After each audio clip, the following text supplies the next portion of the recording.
Como lo decíamos al principio del programa, pues hoy estamos muy contentos, muy emocionados porque nos visita nada más y nada menos que no una de las mejores bailadoras, la mejor bailadora y coreógrafa, María Juncal, que está aquí con nosotros. María, gracias por estar con nosotros. Muchísimas qué gusto, gracias. qué placer y qué gusto tan enorme que te des un tiempo para estar aquí con nosotros. Al contrario, gracias a ustedes, este espacio. Pues ya estás lista te vas a presentar, tienes una gira muy interesante y bueno, también tienes una historia muy interesante porque parecería que el destino te puso para ser la mejor bailadora de flamenco, ¿no? La verdad es que lo que sí puedo decir y asegurar es que sí soy una bailadora absolutamente enamorada, dedicada y entregada a lo que hago, que estoy en una permanente búsqueda de mi baile, de quién soy en el instante en el que me encuentro y en profundizar todo el tiempo en mi movimiento, en la rítmica que estoy buscando, qué quiero contar, en qué momento estoy, con qué músicos quiero compartir. En eso sí puedo decir que estoy ahí en lo más, porque la verdad es que en esto nunca se acaba. Nunca se acaba, nunca se para, y yo siento admiración profunda por tantos compañeros que bailan increíble, que eso es lo máximo que puedo decir de mí. Mi querido Emilio, bienvenida, de verdad qué honor tenerte por acá. Como te explicaba la productora, a mí me gusta mucho el tema de la música. ¿Sí? Desde muy pequeño creé un afán por cualquier tipo de sonido. Y me gusta mucho la historia detrás del artista, me llama mucho la atención. Y me gustaría empezar con esta pregunta, porque creo que después de tantas entrevistas, de repente tenemos un cierto guión bastante bien planeado de qué se va a contestar. Qué miedo. Entonces, tranquila, todo bien. Me está asustando. No, para nada. Me gustaría justamente entender de dónde nace justo este amor por el arte. Y me gustaría empezar con esta pregunta. ¿A qué olía tu casa cuando eras chiquita? Bueno, a café siempre.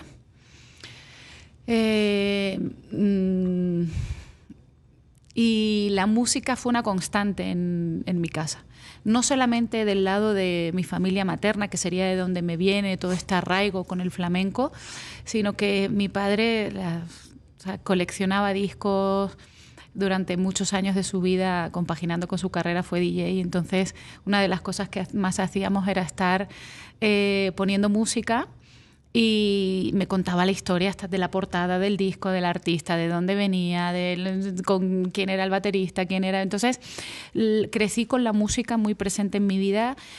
Crecí bailando casi permanentemente. Yo creo que no me estaba quieta en la vida, siempre tenía que estar bailando, era mi juego favorito. Y no me inculcaron una tendencia hacia el flamenco desde pequeña. La verdad, mi abuela cantaba, tocaba la guitarra, mi abuela materna, y yo sabía que venía de una familia en la que el instrumento, la guitarra, los había llevado a estar pues, en la historia, a firmar, a rubricar en todos los libros de la historia del flamenco, pero yo no, por supuesto, no dimensionaba esos alcances, los he ido dimensionando, conforme he ido avanzando en mi mundo flamenco, el peso específico que tenía lo que la familia había hecho, y a través de un solo instrumento, que es la guitarra flamenca. Entonces, mi casa sí olía a café, siempre se escuchaba música, y siempre escuché a mi abuela cantar y contar las historias de unos flamencos de Barcelona, que en realidad no supieron nunca hasta dónde iba a trascender su historia, ¿no? ¿Cuál es el consejo más bonito que te dio tu abuela? Uy, mi abuela... Bueno, te voy a decir un consejo que me dio, que lo tengo muy presente, sobre todo en los últimos años de mi vida. Ella venía a mis ensayos y me decía, me llamaba nena, no puedes ensayar como si fuera una función todos los días. Porque si tú ensayas como si fuera una función todos los días, estás haciendo no sé cuántas funciones al día. Yo ensayo muchas horas, me encanta. Pero es verdad que siempre ensayé así. Yo la miraba y decía, como se me olvidaba que ella ya había sido artista, bailarina, y yo decía, abuela, yo no puedo hacerlo de otra manera. Y me decía, ya te acordarás de tu abuela, ya te acordarás de tu abuela. Digo, esto muy ceñido al mundo del baile. Luego me dio muchos otros maravillosos de la vida, ¿no? Pero de las cosas más bonitas que tengo con ella son sus historias, las historias que me contaba y que hacían referencia a un mundo que yo no había podido vivir y que tenía que ver con la historia de mi familia, que sin quererlo y sin pretenderlo vivían el arte desde un sitio maravilloso, ¿no? Desde ese concepto que utilizamos, yo creo que con mucha singularidad y con mucha propiedad, que es el concepto de ser bohemio, ¿no? Y que la bohemia le confiere como una especie de valor mágico místico a todo lo que se hace en el mundo del arte, y en el mundo del arte hay cantidad de trabajo para que la magia pueda acampar a sus anchas, ¿verdad? Ahí. Y mi abuela me contaba esas historias que además tenían que ver con muchos personajes que se convirtieron en grandes intelectuales, artistas maravillosos, las historias de las mujeres de mi familia que sí fueron muy, sí rompieron con muchos lineamientos de comportamiento, pues en su gitaneidad y en los años en los que vivieron, y fueron musas de pintores y accedieron a determinadas formas en la pintura, etcétera, etcétera, y me contaba todas las historias y cómo se escapaban para hacerlo, en fin. Muchas cosas bonitas, y yo tengo ese recuerdo muy vívido porque muchas veces prefería quedarme en casa con mi abuela que me contara esas historias que salir a la calle a jugar, que me encantaba también, ¿sabes? Hoy que tienes una presentación el sábado 21 de marzo, voy a agarrar, me llamó mucho la atención el tema de las historias. Si pudieras hacer una recolección de tu vida a este 21 de marzo que tienes tu presentación, ¿cuál de esas historias crees que te representaría más? Pues tengo que decir una, porque es la que me ha traído hasta aquí, ¿no? Y fue la de decir, yo me quiero ir a Madrid, yo me quiero ir a Madrid, yo me quiero ir a Madrid. Y yo empecé a trabajar en las Islas Canarias, yo soy canaria, y ahí en el archipiélago, pues mucho flamenco, la verdad. Y me quiero ir a Canarias, y ya estaba bailando danza española en los hoteles, y bueno, pues no, y yo decía, ¿cómo hago? Y veía Madrid, pues inalcanzable, y llegó la compañía de Joaquín Cortés, que es un artista que yo creo que todos reconocemos, sí, claro, inmediatamente, y yo dije, yo voy a ir a hablar con el señor Joaquín Cortés porque yo me quiero ir a Madrid. Ahí me planté en el teatro y bueno, no conseguí hablar con Joaquín Cortés, por supuesto, porque yo era una niña que estaba ahí puesta en una puerta, pero sí me hicieron caso, sí logré hablar con otra persona, sí, bueno, y pasaron cosas muy maravillosas en 2 horas de mi vida, y yo tenía apenas 16 años, y a los 15 días estaba en Madrid. Obviamente, para mí todo era un sueño. O sea, estaba en una película. Yo oía música en mi cabeza cuando iba camino del aeropuerto.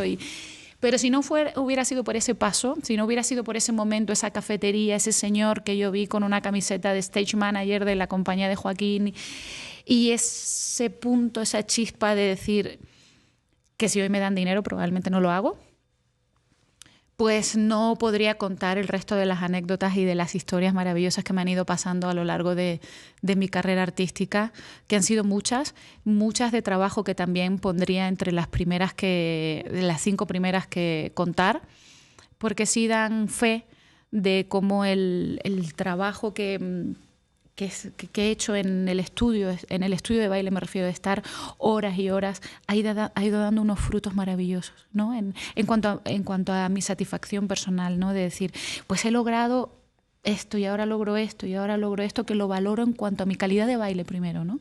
En cuanto a mi capacidad de baile, más bien. Entonces, tú eres tu mayor crítica, supongo, ¿no? Terrible,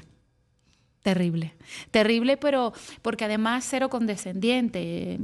Yo a veces me asusto de tanto que hablo sola, y hablo tanto sola porque en el estudio hablo mucho sola conmigo. No, María, esto no, pero ¿qué te pasa? No, pues mira, pues por aquí sí puede ir, pues sí.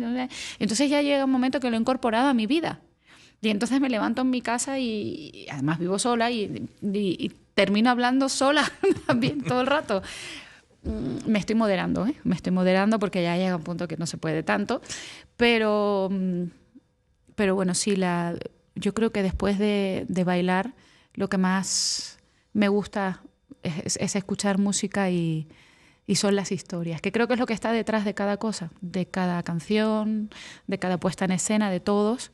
Son esas historias que son evocadoras. Yo, por ejemplo, jamás puedo acometer un espectáculo si no tengo un título, que generalmente es la frase que me evocó alguna imagen en concreto, ¿no? Yo me podría seguir con las preguntas, pero quiero preguntar algo a ustedes. ¿Quieres hablar algo? Oigan, y además, avísenme porque yo no hablo, como habrán Me visto. refiero a que yo podría seguir preguntando, pero no sé si... A ver, no, oye María.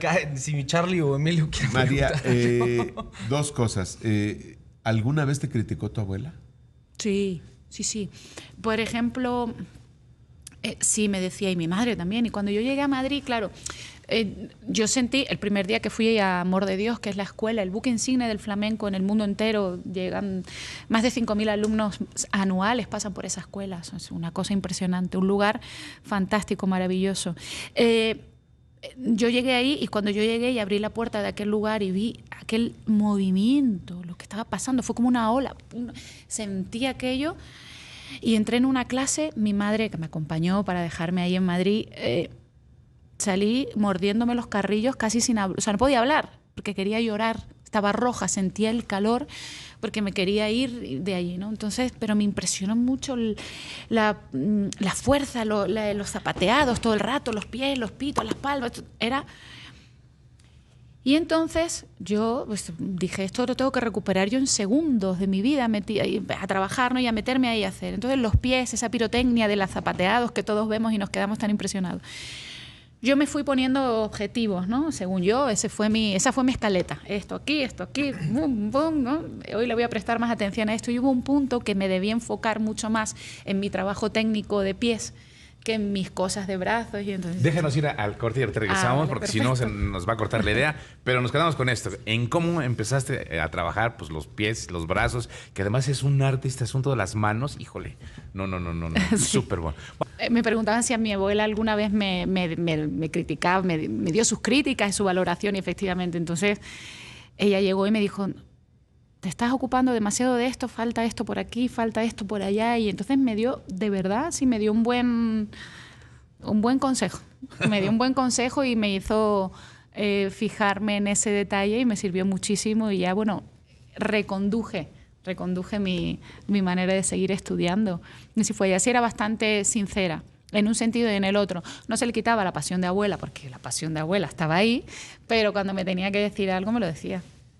Sí. Tendrías que escribir un libro, ¿no? Sí tendría que haber un libro hecho por María Juncal.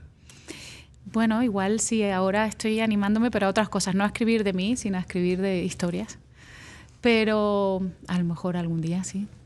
Pues tendrías que poner todos los consejos de la abuela. Eso sí sería las bonito. vivencias, ¿no? Esa niña de 16 años que hoy de alguna manera se ha transformado. Por ejemplo, si tú tuvieras esa oportunidad, una María Juncal, y encontrarse con esa niña de 16 años, ¿qué le diría? Es que es difícil porque yo veo a una niña de 16 años y qué difícil decirle a una niña de 16 años, vete a Madrid en busca de tu sueño y dale, pero no podría decirle lo contrario. Ahora, hay una chispa, hay un gusanito dentro cuando tú ves a alguien y te dice algo con una firmeza, ¿no? Como me imagino que yo me presenté en casa y le dije a mi madre, mamá, voy a hacer esto, ¿no? Que tú sabes que no puedes decir que no, que tienes que acompañar y aconsejar lo mejor posible porque sabes que ahí hay una cosa que no hay para dónde. Y yo pues ya lo venía manifestando y pues estaba en una escuela de baile desde que salía del instituto hasta que la noche, estudiaba en la madrugada, o sea, mi línea estaba muy definida. Entonces, si yo viese ese corazón ahí, esa forma que tú sabes que alguien te dice, es que voy por aquí, no puedes sino tratar de darle el mejor consejo y la verdad que tener un motor de vida como un sueño, tener un sueño a la vista permanentemente y una serie y la consecución de una serie de objetivos para lograrlo, ¿no? Sean de manera correcta o tengas que ir perfilándola como yo tuve que ir perfilando mi escaleta, como dije antes, le da un sentido a cada día que te levantas. O sea, tienes un objetivo, lo tienes ahí a la vista a más corto o a más largo plazo y cada día quieres ser eso que se proyecta a largo plazo. Cada día quieres... Yo recuerdo la primera vez que vi un flyer porque iba a hacer una cosa de María Juncal en un lugar ahí en Madrid, por la zona de la Plaza Santa Ana. Bueno, como si fuera el cartel mismísimo del mismísimo teatro de la ciudad que voy a hacer ahora. O sea, y yo me recuerdo sentada en los lugares diciendo, bueno, en los teatros a los que iba con figuras y yo era el cuerpo de baile, y yo decir, bueno, un día yo seré la figura. Voy a poner ahí mi cartel también. Con la ilusión y la emoción que eso te da, es una energía de vida tan fuerte que el motor pues no se apaga, es una cosa impresionante, o por lo menos es mi experiencia. Yo creo que es lo que de las cosas que agradeceré más siempre le agradeceré a Dios en mi vida es haberme dado ese sueño. ¿Hay algo ese de lo objetivo. que te arrepientas? De que digas, híjole, no hice, no vi, no puse, no le di. Pues no lo sé si el tiempo me dejará ver eso, ¿no? Porque yo creo que el tiempo, la perspectiva es la que te da el chance de decir, aquí hubiera hecho otra cosa mejor. Pero en inicio, y respecto a mi carrera, por supuesto, porque a lo que uno se equivoca en lo personal, pues sí que podría decir varias cosas, ¿verdad? Pero en cuanto a mi carrera, creo que todo lo que he hecho lo he hecho con la vista puesta ahí y con todo el empuje, el cariño y la verdad de la que he sido capaz. Puede haber el resultado no haberme gustado tanto. En alguna ocasión sí, pero esos son los espectáculos. Los espectáculos están vivos y son parte del momento del artista y están ahí. No creo que siempre me vayan a salir bien, ¿no? El problema sería si en alguno hubiese sido yo descuidada de mi trabajo, de todo mi quehacer. Ahí creo que sí, pues tache, ¿no? Tache. Claro. María, se sabe que el arte es un medio para expresar de repente emociones que el alma no puede poner en palabras. ¿Qué etapa de tu vida crees que tu arte ha demostrado mucho mejor que tus palabras? No sé si qué bonita pregunta. No sé si es una etapa en concreto de mi vida. Una situación, sí, un momento, sí. Una historia. ¿Te gustan las historias? Un proyecto. Yo creo que yo creo que las carencias que en algún momento las tenemos todos, no lo sé, pero hablo por las mías, ¿no? Están en toda mi historia artística. Porque el arte me ha hecho, efectivamente el arte, la música, estar en el escenario, estar en el estudio, me ha hecho saber cosas de mí que yo no he podido identificar en mi vida cotidiana. Y creo que eso tiene que ver con situaciones, efectivamente, de mi vida personal, son cuestiones emocionales, son eslabones perdidos, que no están ahí, que de alguna manera a lo que me dedico ha logrado interconectar y hacer que esa cadena otra vez tenga un cierto sentido en mi vida. Creo que hay soledades que el baile y la música que está todo el tiempo alrededor de mi baile han conseguido sanar esa parte de fragilidad ante determinadas cosas. Creo que me ha dado mucha fortaleza. Creo que el hecho de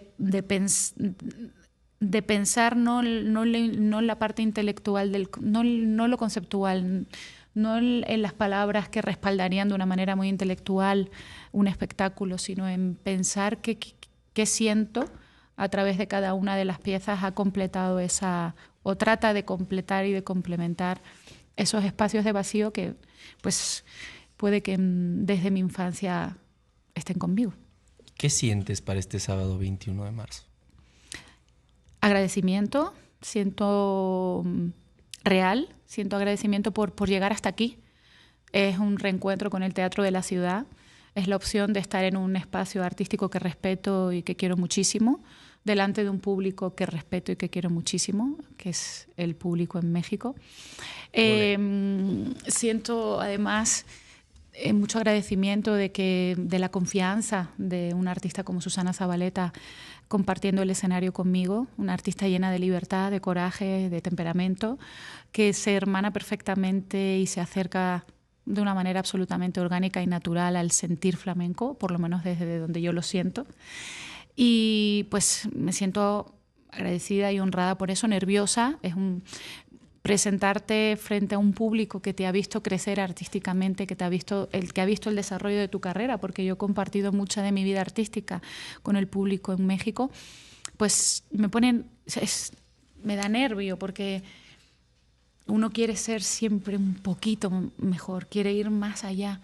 Si ya antes me has visto, pues, y ahora otra vez, y estamos aquí de nuevo y nos reunimos en torno al mismo evento flamenco, bueno, me refiero en torno al flamenco, pues quisiera que te fueras de aquí con la impresión de que la artista que has tenido enfrente en este tiempo que no la has visto, pues ha crecido y hoy te ha contado algo que no te contó la última vez.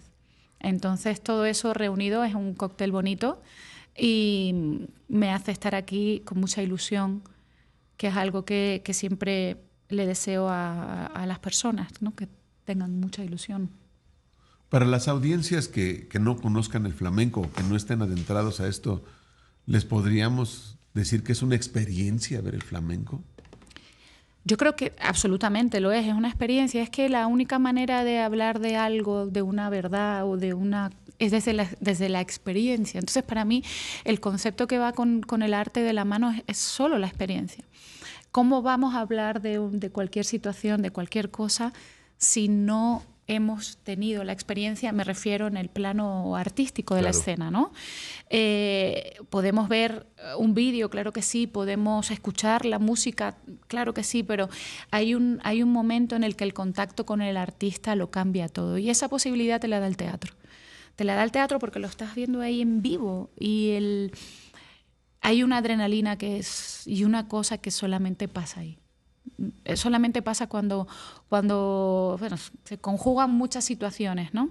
Pero estar en el escenario es un regalo, porque hace que sucedan muchas cosas que solamente pasan ahí. En el momento que están sucediendo ya se están marchando y pasan al imaginario de las personas y a la interpretación y reinterpretación que uno hace en el recuerdo, ahí en ese lugar maravilloso que uno lo puede embellecer tanto o no, ¿verdad? Claro.